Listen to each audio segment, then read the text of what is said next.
Welcome to Kolorflow Conversations. I am Uakeisha, and this is Tikisha. I like slammed my hand right down on the mic when I did this. I'm sorry, y'all. I clicked all last week with my glasses. So, Right. hey. Look, welcome back. We are here again for another episode. I believe this is 22, 23. I don't know. I'm losing count. I feel like it's 23. 23? Okay, 23. Listen, we've been going strong every week. Great conversations that we over the years I don't even know if we thought about these type of things. Didn't know then when we met at 15, 14 that we was going to be at this level of our spiritual growth and things that happen in our life where we're able to just come with messages for the world. So what you think? I like that, for the world. Yeah, because I say we're going to reach the masses. And I believe that. I believe that the messages we have are to help and heal other people. And we've talked about, I want to say this because I didn't tell you this. We've been sitting here for a while before we started. I didn't tell you this, but my heart is a little heavy today because one of my clients passed away this week. The gentleman that has worked on my house and helped redo it. His wife is my client, and their daughter was my client, and their daughter, her name was Micaela Johnson, was in a car accident and passed away. She was only 24 years old. That is devastating. And what's crazy is her mother was just at my house like 2 or 3 weeks ago after I came back from Africa. She called me and was like, I have something I want to give you. I'm gonna come over and give it to you. And I was like, what you want to give me? And she's just one of those people. We talk about this a lot on our podcast, whereas people that be there for you and that really pray for you, that you don't have a I'm with you all the time or I'm around you all the time relationship. And she came over and she sat in the very chair you was in, and we sat and talked about our kids, we talked about life. And then she reached in a gift bag and gave me this. Did I show you this? I feel like I seen it, but my mind. her husband got this made, and it's a Keisha Barber from America to Africa and back again. You rock, because she was talking about she feel like I'm like the best mother, like in the world, one of the best mothers she know. And I was like, girl, I just feel like the stuff I do is normal. And we talked about Micaela because she was starting her life. She was in the police academy. When she first came to me to get her makeup done, she was 15. I was working at home, and she didn't want to try nothing. She didn't want no eyeliner. She didn't want no lipstick. It was so funny. Then 2 years later, when she went to prom, she was like, okay, I want full glam. She was such a sweet girl. And I feel so sad for them that we'll say her life was cut short. But I believe that her life wasn't cut short in God's eyes. I believe that what she was supposed to do on this earth, she did. And I just want to, make this show today in memory of Micaela Johnson and her mother, Bertine, her stepfather, Billy, her father, I can't remember his name, for their family, because, life is short. We talk about that. We talk about that all the time. Life is short, and we can only live for right here today, and that's it. So thank you to Bertine, Mr. Harper, and, rest in heavenly peace, Micaela. Yes, my condolences. That's tough. That's very tough. Can you imagine? I cannot imagine burying a child. No, I can't either. That's something I don't even want to think about. But I've thought about it a lot this week because of this situation. Like, wow. And her mother was also, Bertine, one of the clients that she had never met my mother. But when she came to the viewing, she stood over my mother's casket and praised God and was like, thank God for her life. Amen. That's how my sister remembered when I told her. I said, the lady that came, she said, the one that was standing over her casket like praying. I said, yes. I said, and I believe that she is praising God for her daughter's life the same way, which is, I have to think like, would you get mad? A lot of people get angry at God when things like this happen. I told you, I don't think I've ever been mad. I use the word impatient. Like, I never have been like, why me? I've never asked that. I am impatient because I want to get to the feel better stage. Yeah. Yeah. No matter what it is, I want to get through the race and get to the end. Like, I'm always Whatever's racing, through it. But I cannot imagine. But I also feel as though when you have that relationship with God, that you have no choice but to lean on him, because that's one of, like, when we think about dark moments in life, that has to be one of the because it goes against what we think nature is. Like, you're supposed to bury your parent no matter. I mean, my mom was just 61, so it was just like, but it was still how it was, quote unquote, supposed to be. Yeah. But I can't imagine, and I just feel like a loved one and grief, no matter what it is devastating. Yeah. And you know and what? Your child at 20 something. At 20, and she never married. She didn't have children. And that's the things we think about on the earthly level is they never got to experience, she never got to experience what we call life. But she did. Yeah. And I never asked what happened or anything. I only know it was a car accident because her sister posted, when you all see car accidents, please stop and give a statement. I said, oh, it must have been a car accident. Because I didn't want to be rude. But one of my prayers one of my conversations, I won't even say prayers, to God, if you believe it or not, is no matter what happens in my life, I know disappointments, sadness, whatever is going to come, I'm never going to turn away from you. I tell him that often. I say that as well. Okay. I say that as well, that no matter what it is or how hard it may be, that I trust him. Yes.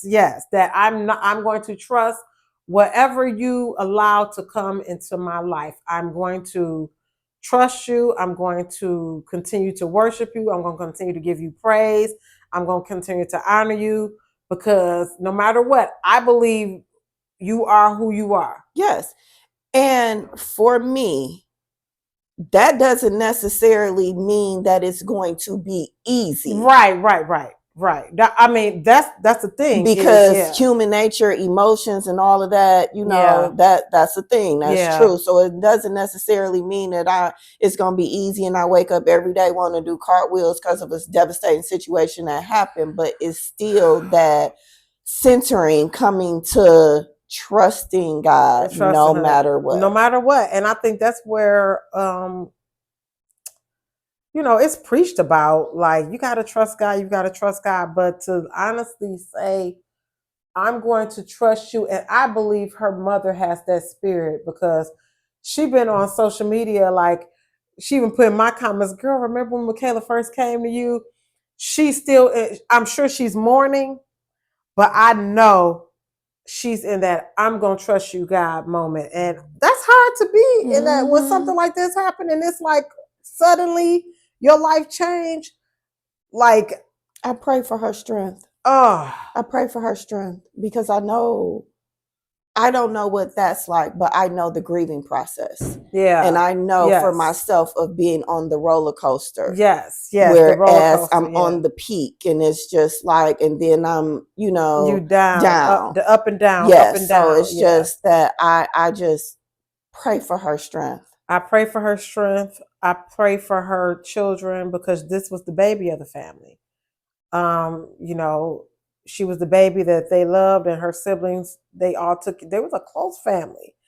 And I know there's questions like, why, God? But I hope that her, as a mother, her strength is like, being an example to them, like, hey, no matter what, God is still good. To us. And Micaela knew God. And one of her police academy classmates wrote a message that her mother shared on social media and talked about how Micaela led her to God and was encouraging her and I think that's what you want your message to be when you leave this earth. Like what kind of your legacy don't have to be like a long history of, you did this and you accomplished this, and like what are people going to say? Not that what they're going to say is really important, but really what are they going to say about you that, did you really lead them to something positive? Did you lead them to God? Did you lead them into something, what is it going to be? So I pray for her strength. I pray for the family strength. I know it's going to be a long road of, we know how that grieving process is. Mm-hmm. It ain't no joke. It's not.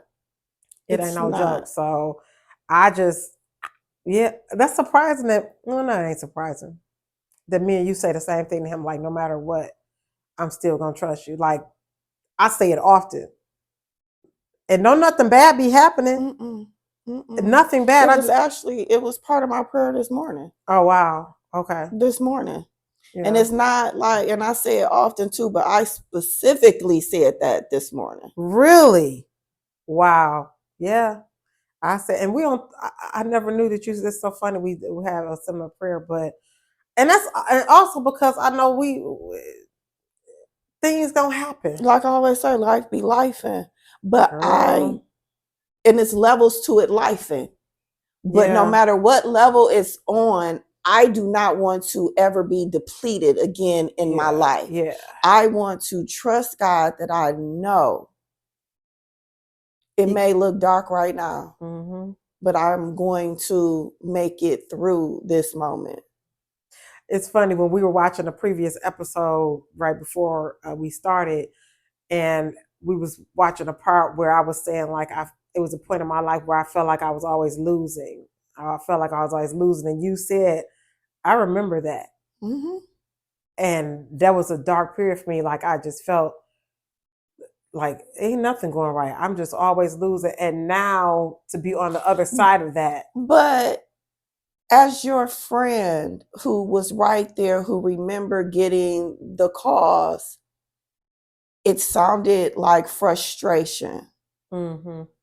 So for you to sit here and tell me that it was a dark moment, you still never really carried yourself that you were going through a dark moment. And I say that for people to realize everybody's darkness don't look the same. No, it don't.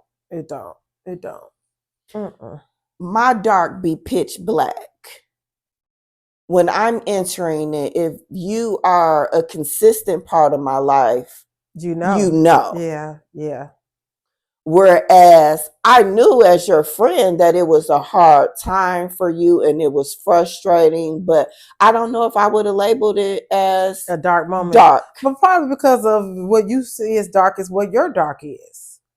My dark probably looked more gray to you when it was dark to me. Mm-hmm.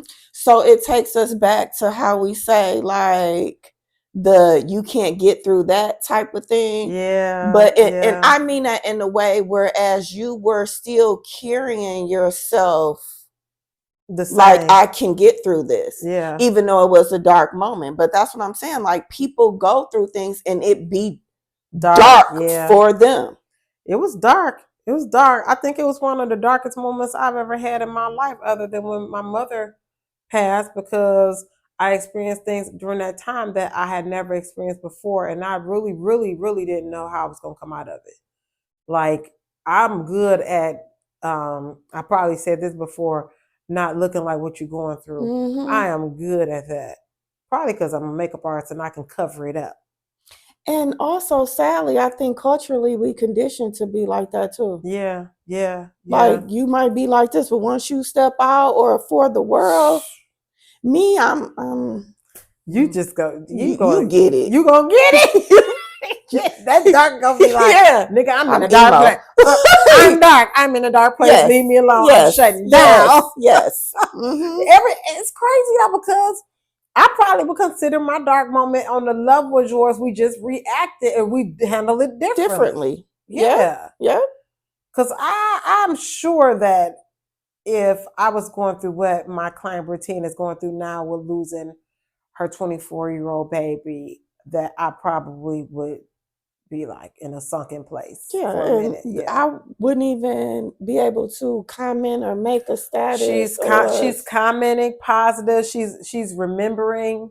She is, and that let me know like that ain't nothing but God. Like, because I remember the moment she walked into my mother's viewing, and like I said, she had never met her, but she knew her from social media, me posting pictures, and she was like, "Girl, she looked so good." She was like, "Thank you, Lord, thank you for her life," and I just started getting chills because I was like, man, and I know right now that's what she is doing. And I really think that we have to remember that the people in our lives are gifts.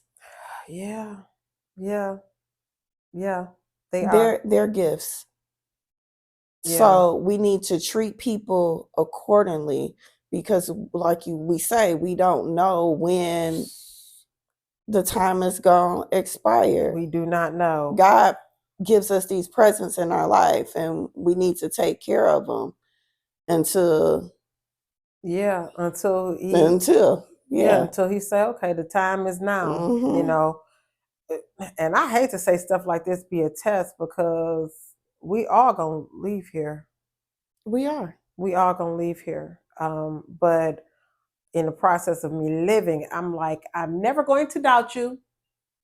I'm always going to trust you. I'm always going to intentionally try to do my best for you. And when I fail, I'm going to ask for forgiveness and start over again. Mm-hmm. Because it just be reminding me. It's just a reminder. We are here for borrowed time. Yeah.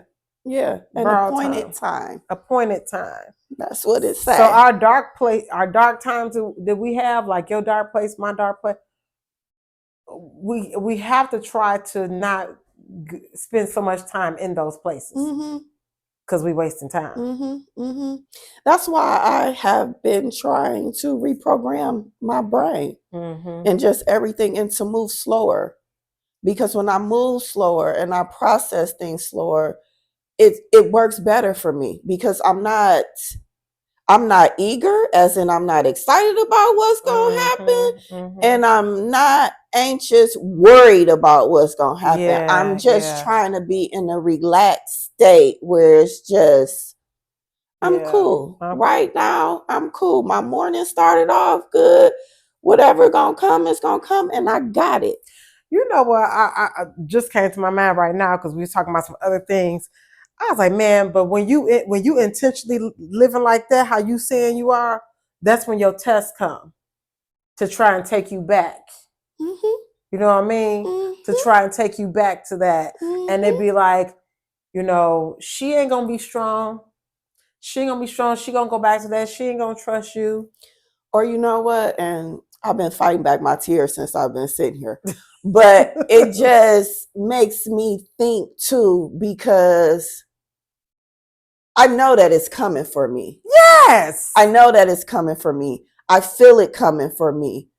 But the me before, I would look at scenarios of what has happened, like the negative things. Yeah. Whereas now I'm not replaying that because I don't want to bring that back into existence. Yeah. So I'm just standing on what works for me. Mm-hmm. Whatever I find comfort in. And lately it's been cast your burdens.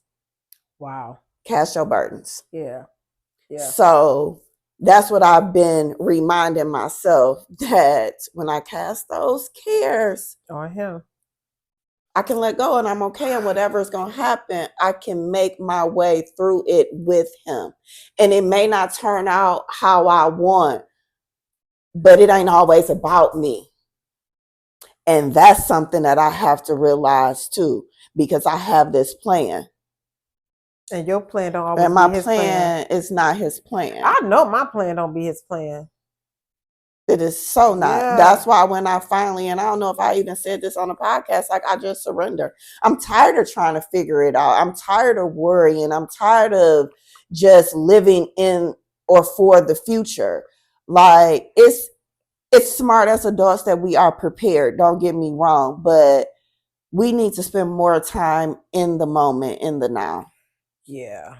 Yeah. And that's why I'm enjoying life now. Because I told you what's going on today is what I think about, not worry about, but what I deal with today. Mm-hmm. Tomorrow's a new day. I deal with that on the next day. Mm-hmm. I don't, worry about what happened yesterday. Yesterday is gone. Yeah.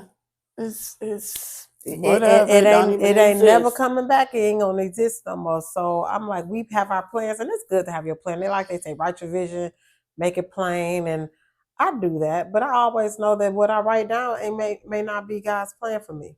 Mm-hmm. I mean, and I got big plans. Okay, period. Because I do too. Okay, big plans because I don't think that He's a small God. So my plans should be big. So I have big plans, but it may take a little longer than what I want. And I just have to be patient with it. I still have to trust Him on the way to that. On the way to it. Mm-hmm. I still have to trust Him on the way to that. So, I always wanted to be in this place where I'm at now. I would look at people that was spiritual or, saved, that was in church, that just lived like they just lived that fruitful life. And was like, well, how could I get? And now that I'm there, it's like, oh man, I feel like I wasted so many years. I don't think I ever really saw it to admire it, to strive to it, to want it. I think that for so long, I have measured happiness based on stuff. Material. That's how it was, they doing good. Like how we talked about the graduation or the prom send-offs and stuff for show. Yeah. I could only imagine me in the prime of my life planning that for my son. Yeah. Yeah. It would have been something just stupid and ridiculous because I would have thought the bigger, the better. Yeah. Whereas that's not always the case. And I mean, I say this all the time. Like, I like nice stuff and I'm not attacking anybody for what they like or what they buy, but I know I don't need it to make me happy. Yeah. Where I feel like for so long, I was conditioned that way, or I was trying to buy my own happiness, thinking the stuff would make me feel better. Whereas now I'm just like sitting in it. Okay, so I wrote about this on my blog because I asked my friend if she had $33 million, what would she do? And she texted me right back with a list. She had write the vision, make it plain. She got that, okay? And she said, so what about you? I didn't know. I could think of all the things that I want because, new house, car, all of these little things. But I literally was just like, I said, I don't know. I said, what I would do was send everybody that I love checks. And I would strategically plan out what I wanted to do because I have no clue. I remember before saying if I won a lot of money, I wouldn't work. But now that I've entered, this little soft life, I'm like, okay, so maybe I might not work. But the thing is, it's levels to work. I just want to do something I enjoy and I don't mind doing, not where I'm going stressed out every day. Look, I saw on TikTok yesterday, this young Caucasian guy was like, I am deconstructing from corporate America, basically. He was like, I don't want to raise the corporate ladder. He was like, I just want to work with ease. He's like, I'm okay with working, but I ain't trying to get promoted. I'm not trying to be the manager. I'm not trying to be a supervisor. He was like, I ain't even trying to get a raise. I'm okay with being like whatever. And people were just like, you know what? You're right. He was like, because I want to live a life of ease. I don't want nobody micromanaging me, and I don't want to manage anybody. Yeah, and I remember, having a similar conversation with my dad because he just like, I don't understand why you don't go for no manager position because I don't want to do that. Yeah, I like what I don't want no stress. if I had $33 million, I used to always have the material mind too. Like, ooh, I would want a car, house, this and that mansion.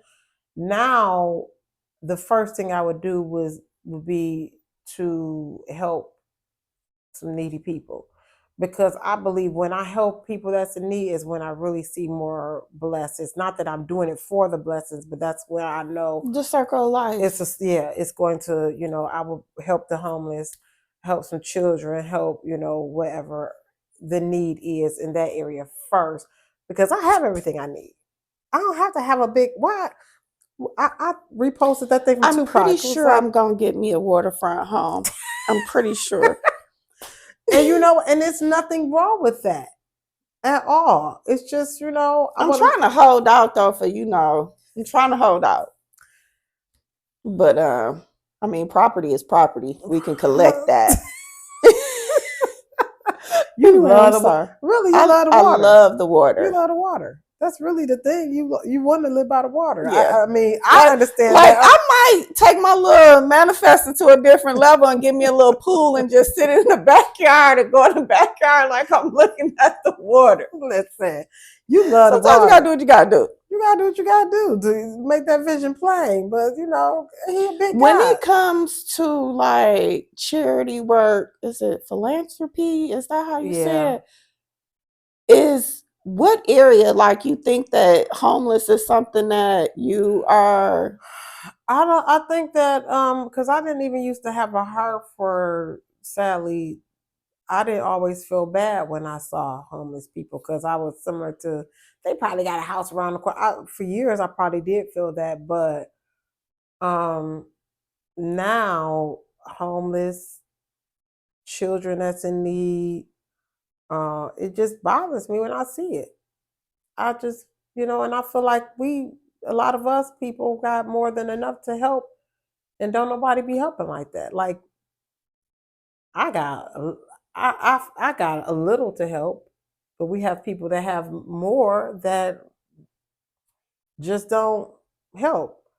And I just feel, and when I be reading, it really done hit me when I started reading my Bible. Like, that's what He wants us to do. He wants us to give to somebody. Like, if you got 100% of something, you don't need it all. Why don't you take at least 20% and give to somebody else? You still gonna have enough to help you and your family. But for the most part, Americans, we live outside of our means. We live outside of our means, and we don't need the most expensive cars. We don't need the most expensive clothes. If I go to, we don't always go into Walmart or thrifting. Now we doing it for fun. We doing it for fashion. We go to a thrift store, like, I get cute stuff from there, but if you could buy yourself 5 pair of pants from there, why can't you give one of those pair to somebody else in need? That's kind of where my desire, my heart is now. Like, I gotta help people. I gotta do more, because I love this. Because really? you see, I'm like the seesaw. Yeah, but I know this about me, so I recognize it. I feel like, though, because I'm one of them, like, is you homeless for real? And it's a sad truth. It's a sad truth that's just what it is. Mm-hmm. I think that my passion, though, centers around mental health. Yeah, I could see that. Mm-hmm. A lot of people got mental health issues in denial. Really, I mean, the majority of the world have something wrong with them. Mm-hmm. And people don't want to acknowledge it. They think they find that somebody else is crazy. Mm-hmm. But, or even taking it just down a little to a basic step, is I just think about, and I feel like I keep saying it's just us relaxing our brain and being in the moment, because we can overthink and it can just be like, oh my God. I had a conversation, I think it was, I don't know what day it was, that don't matter. But I was just like, I wanted to shake her, because I'm just like, you went too far.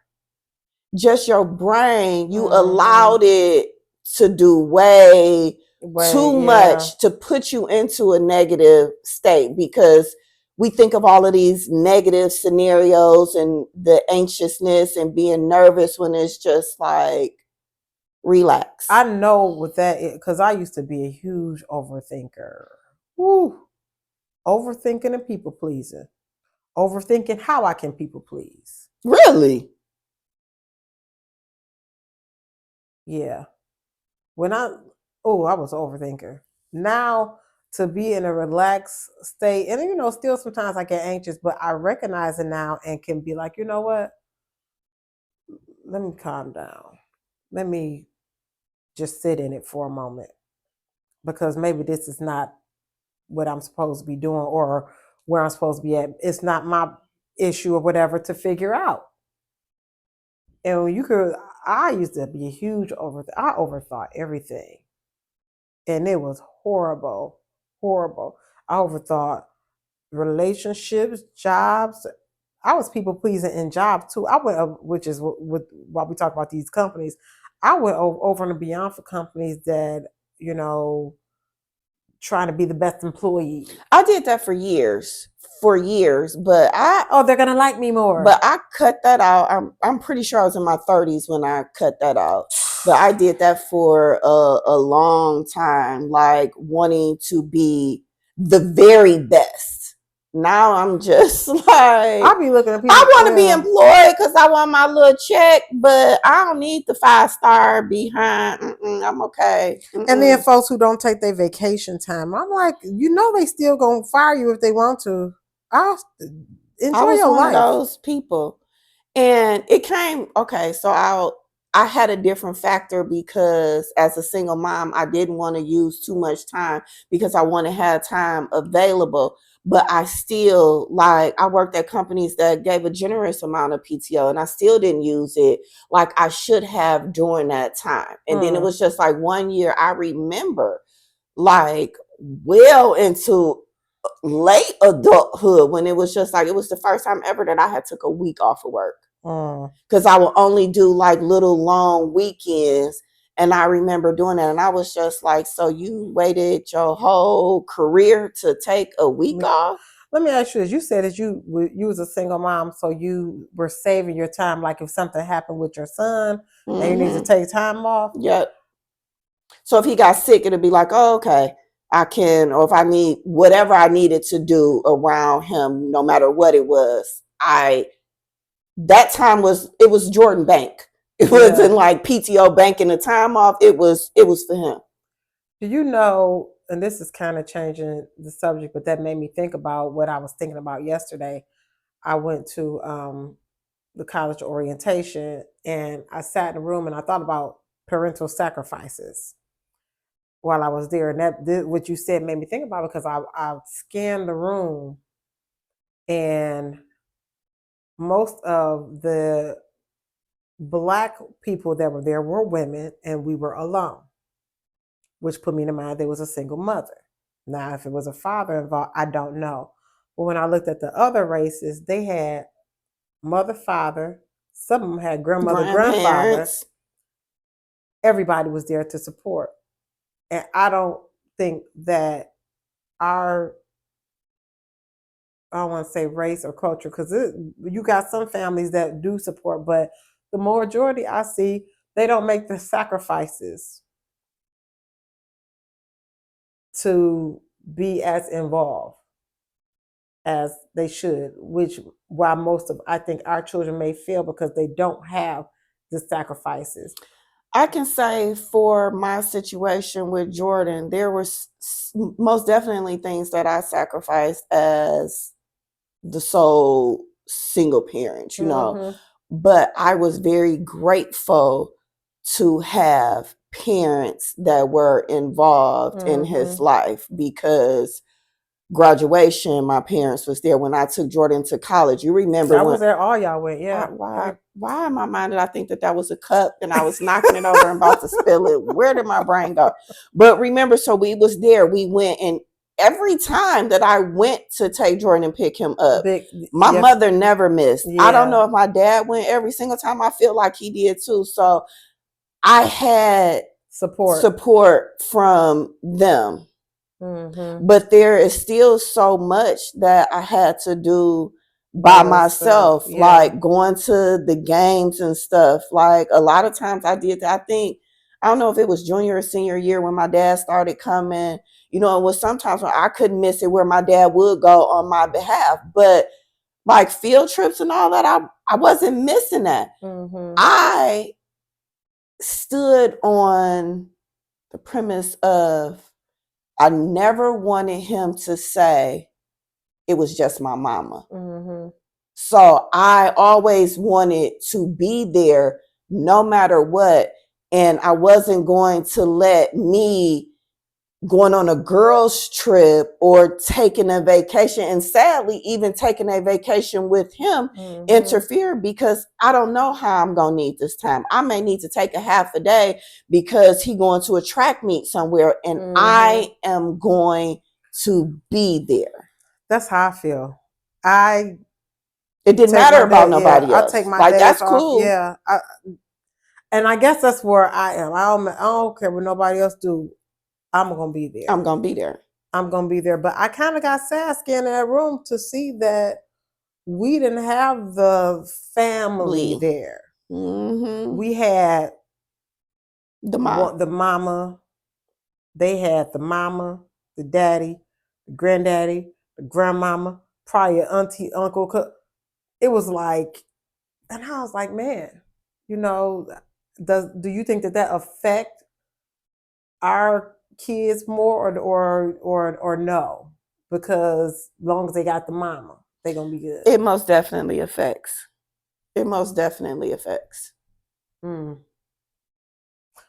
Because no matter what, and as popular as single parenting is, I hate to use the word popular. Yeah, I do too. Yeah, but it's a fact. It's plenty of us out here from not being married to being divorced. But I know that my son's friend group, for the most part, came from a 2-parent household. And mine is opposite.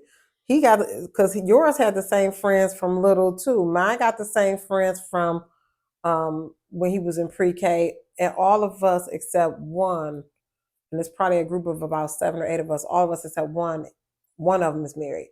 The rest of them are single. Yep. Yep. So it was just, and then I think about my family. I don't know if you ever thought about that. Like my family as a whole. Is Jordan is the one.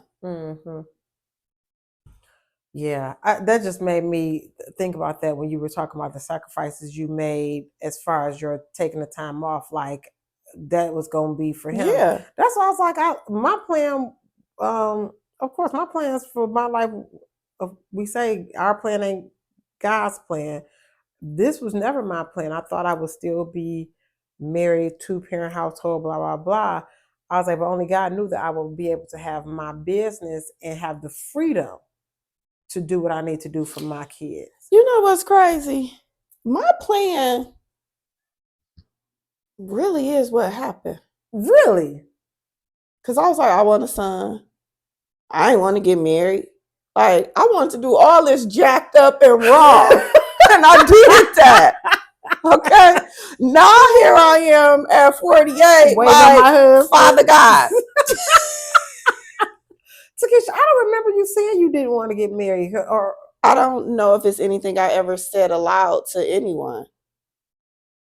But just think about it. I never was talking about I want to get married. I never even was pressed about relationships or like I gotta find a man. I was never like that. Yeah, you wasn't. Over the years, I've had moments where it was just like, oh, but that, you know, as little girls with the fairy tale, like we're grown. Is it grown up to say? Or I don't know. We grow up believing or wanting that. But I never saw that. Like in my mind, I was going to be this prestigious doctor and I was going to live like Manhattan or Grosse Pointe or like somewhere. Like I had this lavish lifestyle in my head. It's still there. It's still there. It's just a little different. Look, I said, you still like nice stuff. Don't get me wrong. Oh, You it's still, just like it's still there, but it don't move me like it did. Yeah. Because like I was telling my dad, I was just like, I don't know if I ever necessarily want another car. Yeah. Where my whole life, cars have moved me. Yeah. My whole entire life. That's all I ever wanted. I remember crying because secretly in my room, I wanted a Geo tracker. And my dad's like, that truck don't flip over. Okay, so why do I think I remember you wanting a Geo tracker? I didn't know you was crying about it, but I remember you wanting that Geo tracker when it was real popular. Yeah, I want a Geo tracker. Still ain't got my Geo tracker. Look, the circle of life, how things change. Because now you like, I don't even care about a car. I don't even care about that. I just want to get where I gotta go, and the world has made everything so convenient where I'm just like, let me go and get this dash pass and move on with my life. Ain't that crazy how convenient everything is now? When I think back to how it was when we was like our kids. You gotta have some money to afford convenience, though. Yeah, you got to. Cause Jesus, I'm like, they jack up the prices on everything. But yeah, so I'm trying to rewrite my story. Yeah. Your story, our stories, it's like a book for real. There's a title, but there's different chapters. There's something different. We in a different chapter right now. I mean, this June, we have 6 months left in this calendar year. Yeah, we in a different chapter right now. And when I think about the early chapters of my life, I'll be thinking like, man, I had some good chapters. Then I had some struggling chapters. Then I had some not so good chapters. Now I'm in a chapter where I'm like, okay, I feel like I'm headed in the path that God want me to be in. That was the beginning of the story. He knew the story already. He know what the ending of the story is going to be. I don't know, but he know what the ending of the story is going to be. And I just now sit in anticipation of the great ending. Same. Okay. You know what I'm saying? Like, it's not all, woe is me. Oh my God, I can't believe this happened. I just realized, like, I am so happy in my aloneness. Like, and I don't say that because, you know, I talk about I want a husband every day. Every week I come on here and say that. But I wish he come on for her. Say that, like, when I'm at home with nothing going on and nothing to do, I'm okay. You know, I don't feel like I need to be on the go, or I feel like I had been trained to think lesser of myself to a degree because I wasn't in action. I know what you mean. Like, you always have to be in action and have something going on. Yes. Somewhere to go, something to do. Whereas I can sit and not leave the house, go for a walk, sit in the backyard or whatever, and I am just literally like, fine, it's okay. Where before I would have been like, girl, you a loser, you ain't even. And it's just like, no, you're winning. Yeah. You're winning because you're at peace. And you don't always have to be in action.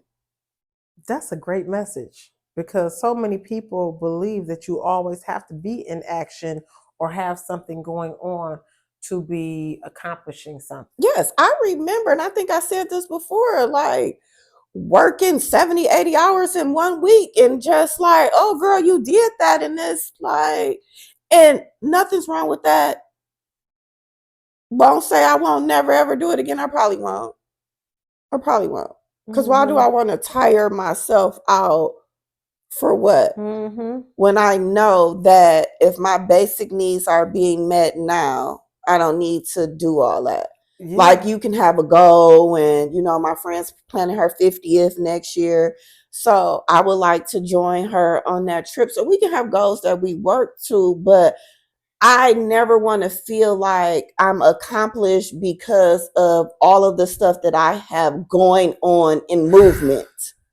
Oh, this is such a great message, because I understand completely. Why is so many things tied to doing?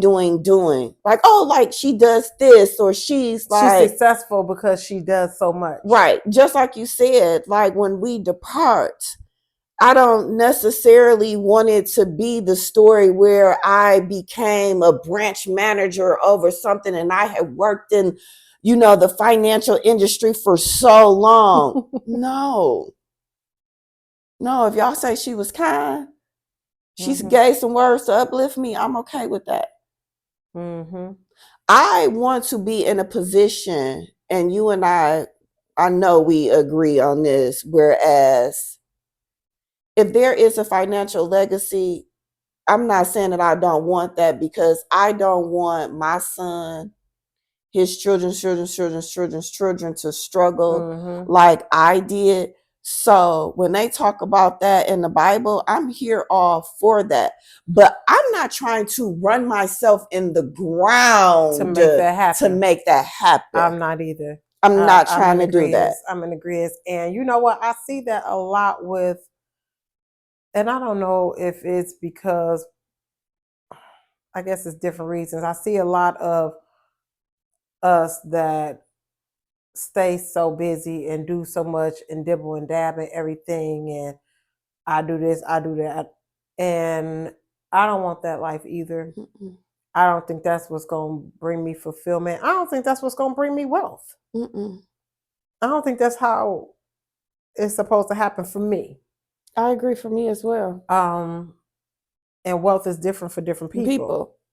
Some people all think it's all money.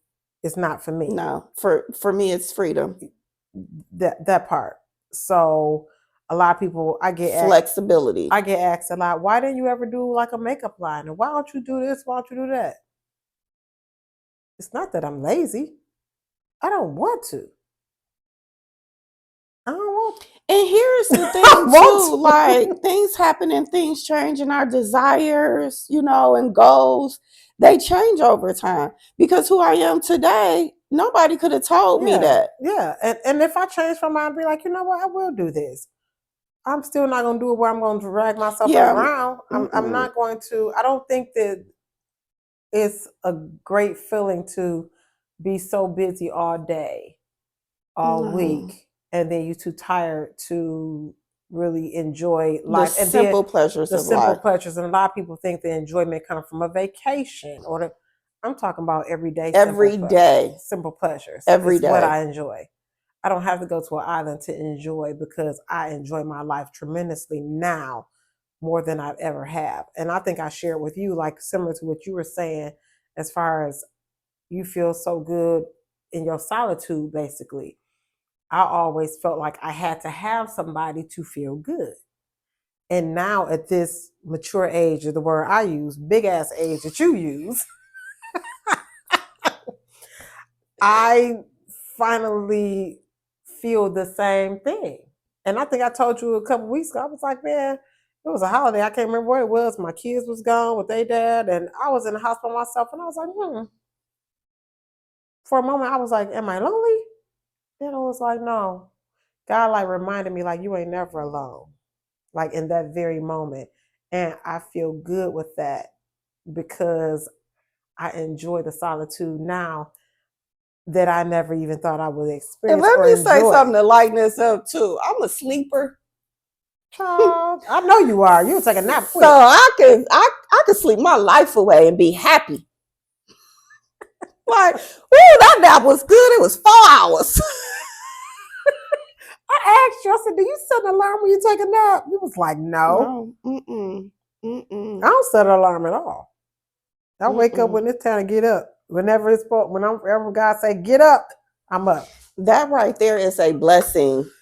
And that is something that I have most definitely enjoyed. And for the most part, I always will wake up around 5 a.m. or something. But to not have to move with it at that point. Yeah. That like you don't have to be rushing somewhere. I don't never want to go back to that. Why is it me today coughing? I don't know, girl. Yeah, I don't never want to go back to that. But it's just like I just want a life of ease. God wants us to have a life of. He wants us to do things, and this is what I'm understanding. He wants us to do things, make money, live, do what you're supposed to do, and rest. And that's what a lot of people don't understand is you're supposed to rest. And I rest, baby. I do. And I rest, I rest. When I come home, I'm like, ooh, let me rest. Yeah, I'm a firm believer in rest. Firm.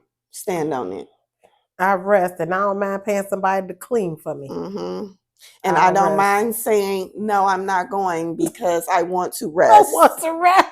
Like, me either. I'm saying I want to rest. So, yeah, I mean, that'd be half the problem. Like, I'm already like, I got an event. Am I gonna want to not go to my own event? Listen, I be thinking because I be so comfortable. You know what I'm saying? I get so comfortable just in my zone at home, relax. And we love home. Home is wonderful. So you're like, am I gonna want to take a nap when I'm supposed to be at my event? Yes. Oh, child, listen, I've enjoyed our conversation. I don't know how much time we have, but oh yeah, it's about that time. Yeah, so it's always like I feel like I know when our message have gotten across. I don't know what message y'all gonna get out of today because we always talk about multiple things. Yeah, but I'll go back to please keep my client Brittine Harper and her family in your prayers wherever you are in the world, in the loss of her 24-year-old daughter, Micaela. I'm praying for them, and I'm just, gonna remember the good times that I've shared with her. Anything else you want to say, friend? I have nothing. Listen, like, subscribe, share, leave your comments. A lot of y'all are leaving comments, so thank y'all for that. Leave your comments. Whether you like it or you don't like it, we can take constructive criticism. We good with that. Yes, I've learned that. I've learned that. I had to learn that because life will criticize you. I mean, yeah. It is what it is. So you take and you leave. Yeah, listen, like, subscribe, and share with a friend, and share with somebody, and let us know what you think. We will see you all next time.